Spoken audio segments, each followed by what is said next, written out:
Hello and welcome to the very last day of the World Economic Forum in Davos, Switzerland 2020. Over the last several days, we've been focusing on the India story and the interest in the Indian economy, concerns about the economy with the GDP growth rate having come down. But we've also focused on the environment because sustainable development as far as the environment is concerned, global warming, climate change have been the key buzzwords at the World Economic Forum. And today was no different. On the last day of the World Economic Forum, the 17-year-old Swedish activist Greta Thunberg was marching through the center of Davos with one message. And it's a message that she's been repeating over and over. Listen to the science. The science isn't lying. We had an opportunity of reaching out to her and speaking to her as well, albeit briefly, where she says that, look, as far as global warming is concerned, we are all in it together. So her message for India, again, the science tells us a story. Please listen to what it has to say. Greta, my name is Vishnu. I'm with New Delhi Television, India. We are a country of more than 1 billion, and yet climate change is not a political issue in India for any party. It doesn't decide elections. What is your message to various governments in India and the government of India on the importance of climate change for a country with a population of more than 1 billion?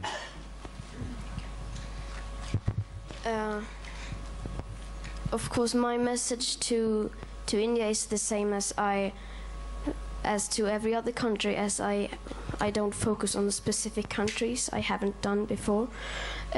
Just that we need to listen to the science and we need to treat this crisis like the crisis it is. Well, Greta Thunberg on march over here in Davos.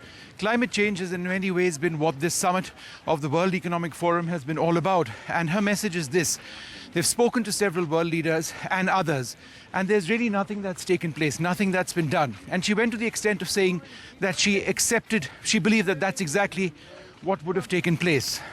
But this is a small protest which a number of these young activists are having, led by Greta Thunberg, who we also spoke to briefly in a press interaction, where her message to India, she says, is the same message that she has for other parts of the world. Listen to the science. Climate change is very real, and it's time to ensure that governments around the world act upon it to see that change happens. She was also asked a question about whether she was upset by what the United States had to say. President Trump and Greta Thunberg don't get along at all.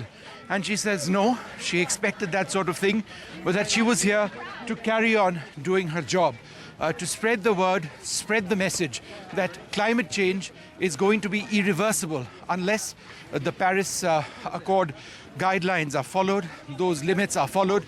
So as you can see, in the middle of Davos, Switzerland, one of the most exclusive ski destinations on earth, this protest taking place with Greta Thunberg and a number of young activists all around.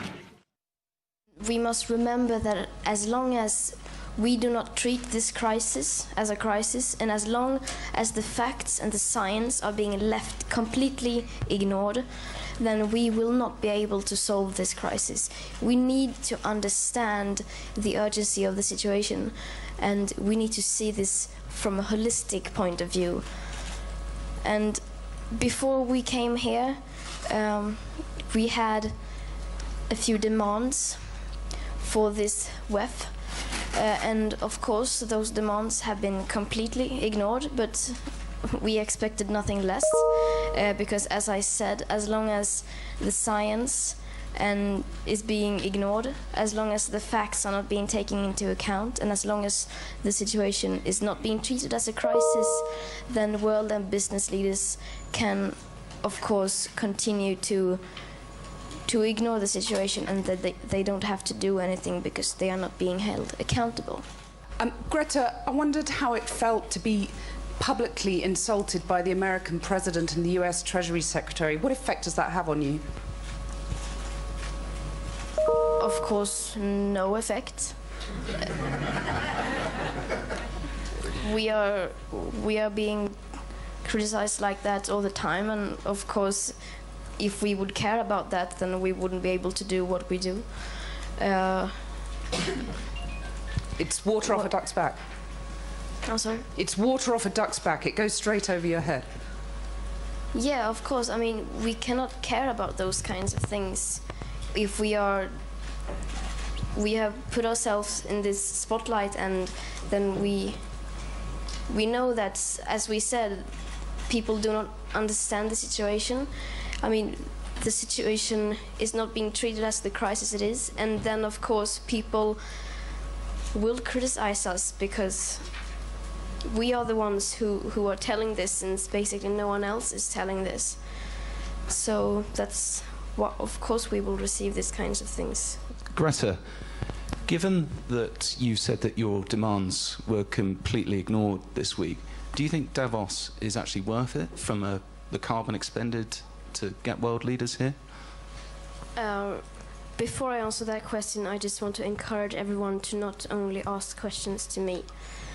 I mean, we are not in a position to say whether Davos is good or bad from that perspective.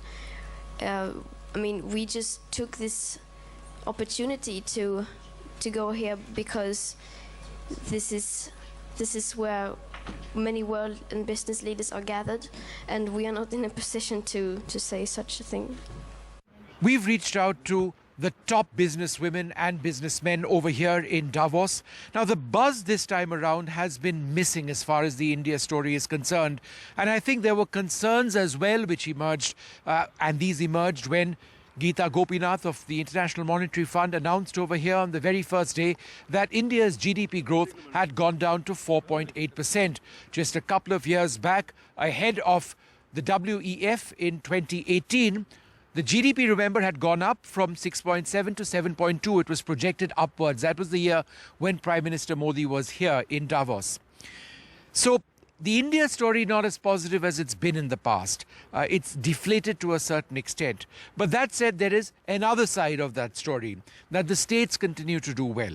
Karnataka and Madhya Pradesh, for example, have had a real presence in Davos this time around, where they have been able to get some important contracts which they believe will bring in vital foreign investment into their respective states.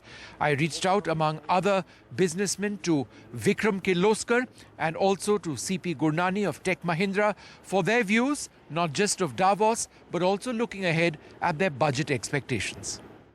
Well, joining us now, Mr. Vikram Kirloskar, for more on the buzz at Davos as far as India is concerned. Thanks very much for speaking to us. This year, just a couple of ministers. In the past, we've had 6 ministers when Prime Minister Modi was here the last time around. When he was here, there was a meeting with 64 CEOs and then 120 global CEOs. Is the India buzz a bit lower this time around? Well, this is the first time I've been to Davos, so I can't really compare from previous years. For me personally, it's only India. That's the only country I've invested in. I'm an eternal optimist on India. I've always been. I feel India will grow. We are going through a tough time. Challenges are there. But also just think of it as we had to reset our systems quite a lot. I do believe GST has been very good because especially for like the auto industry, it has been very good, very smooth. It reduces our cost. I think India is still a great place to invest. People don't talk about a lot of the things that are happening. For example, in Bangalore, still, I think even this year, it's 12-15 million square feet of prime office space, which is like 3 times the next largest city construction. And someone is going into those office spaces. It's not. One would hope. No, they're not empty. This is full office spaces coming up. These are the real estate is good out there. The office real estate is really doing well. But if you look at the GDP, 4.8%, 6.2% in 2021. Certainly there's a correction. If you look at the auto industry, it has come down, and auto industry is a large part of it. I'm part of it. I know we've had a challenging time. It's a structural issue as well. If you look at 3 years ago or 4 years ago, there were probably 2 cities with a metro line.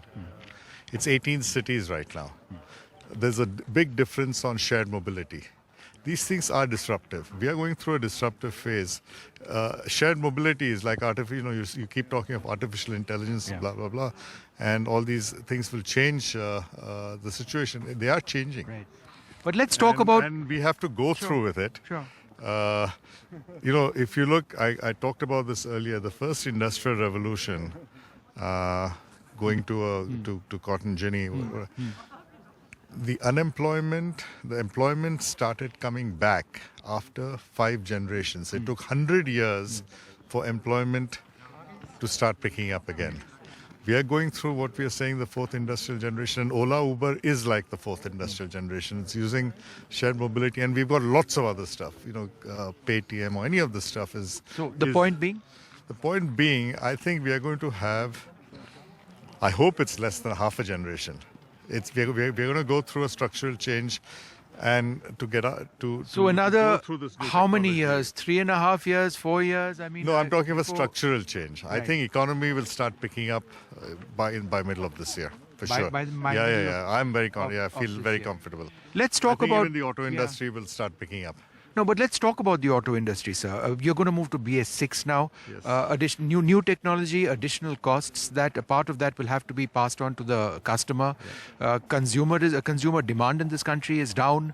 Your stocks would have, you already have stocks of the existing emission standards.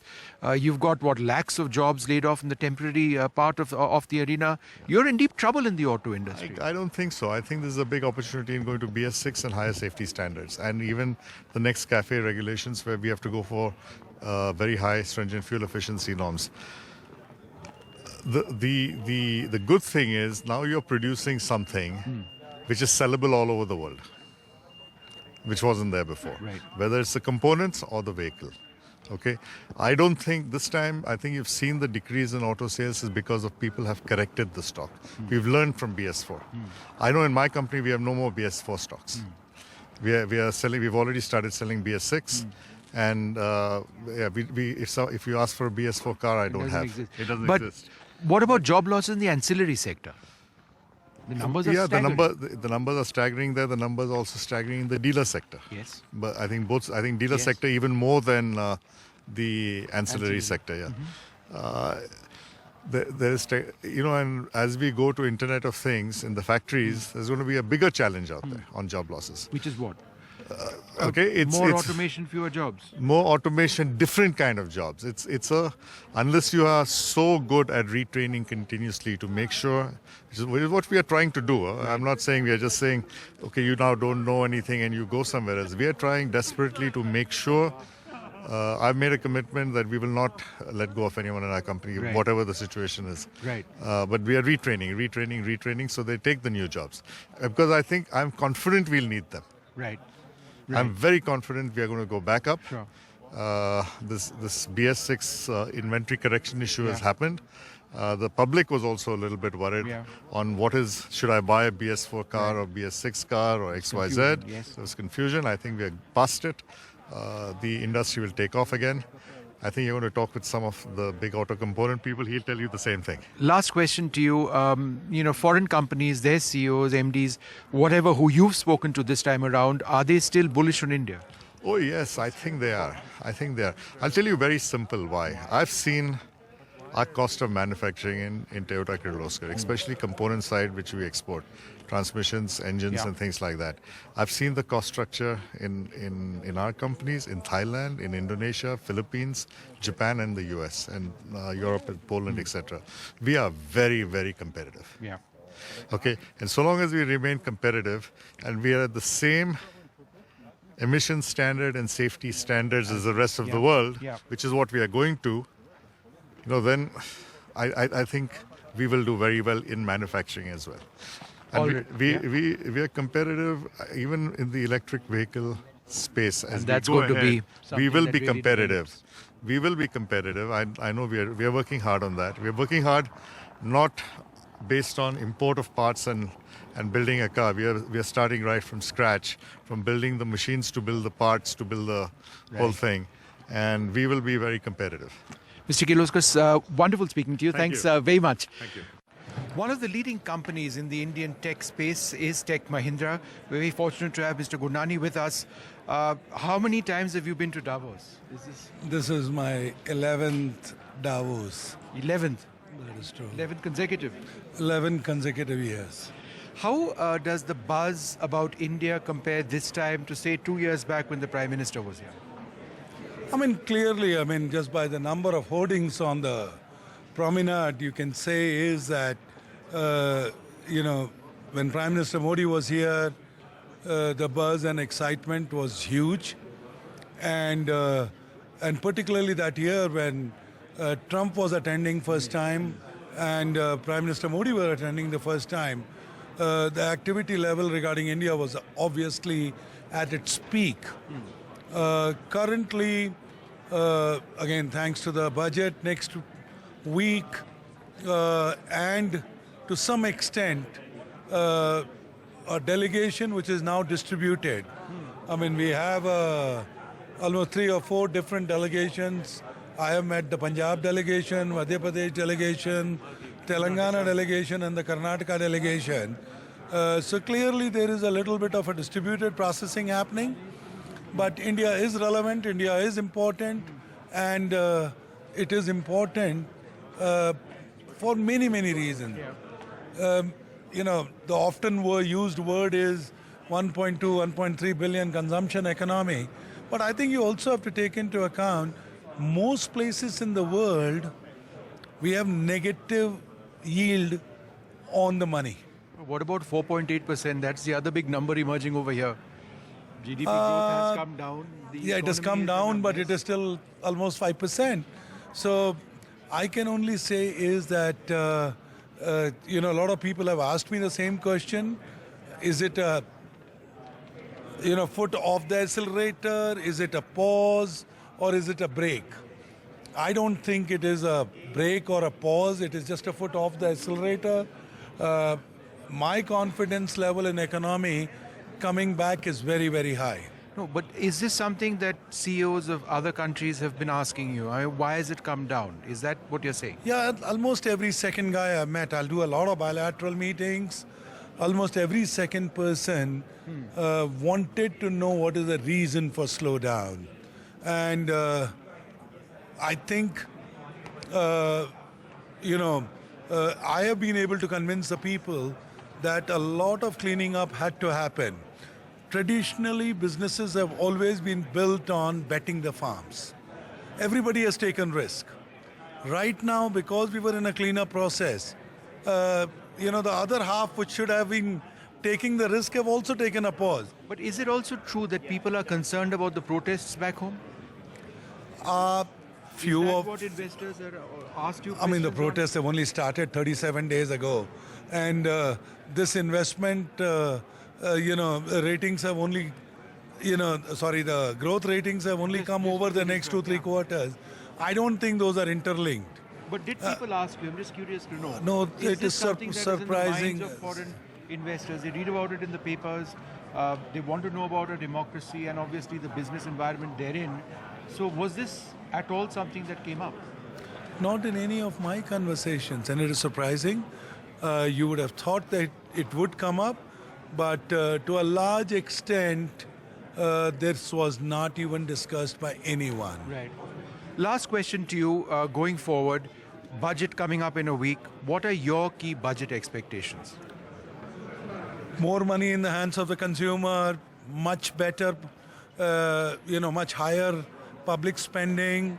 Number 3, while we have done ease of doing business, but I think we need to make sure that the judicial reforms also go hand in hand.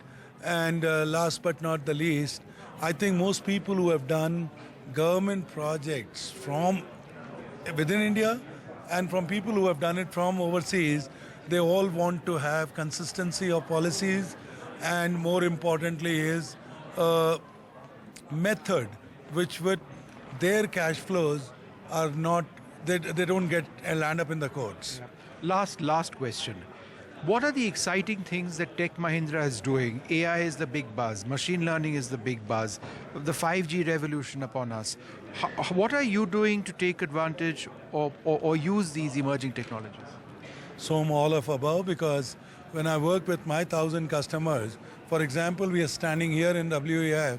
It's a 4G plus, very close to 5G speeds and the bandwidth that you are experiencing here.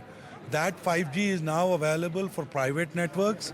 5G can be implemented by software-defined networks. I think it just tells you that data is all pervasive. Computing has moved to compute anywhere and everywhere. And because data is now computed on the edge, the AI and machine learning is becoming much faster, because at the end of the day, you need to feed data to make a robo or a machine to become more learned. And we are doing all of above to help our customers run, change, and grow faster. Solid R&D involved. There is a lot of R&D involved, but Would you like to increase that? Because typically, other than a few Indian tech firms, R&D is an area where some critics would say we've fallen behind. But is pure R&D something which you believe the IT sector and Tech Mahindra would like to invest in more? look back. For Tech Mahindra and Indian IT sector, we ended up setting up our own university areas because the education system was not giving us the talent that we needed for the market. Similarly, in today's environment, whether it is an open source or whether it is a platform, the question is whether you do it or you collaborate. I mean, what do you lead with and what do you follow with? I think we do a mix of both lead and follow. And R&D budgets are only increasing because the rate of change has only increased. Well, that's it then from the World Economic Forum in Davos, Switzerland for 2020. NDTV's had a very long association with the W.E.F. We've been here for more than a decade. We'll be back next year as well to bring you more stories of the big buzz over here, an area where the top leaders of the world, the richest and the most powerful people assemble, but also those, as we've seen this time around, who have a say in where we are going, whether it's the environment or the global economy. With our executive producer Kshitij Gupta, Vishnu Shom in Davos, Switzerland for NDTV.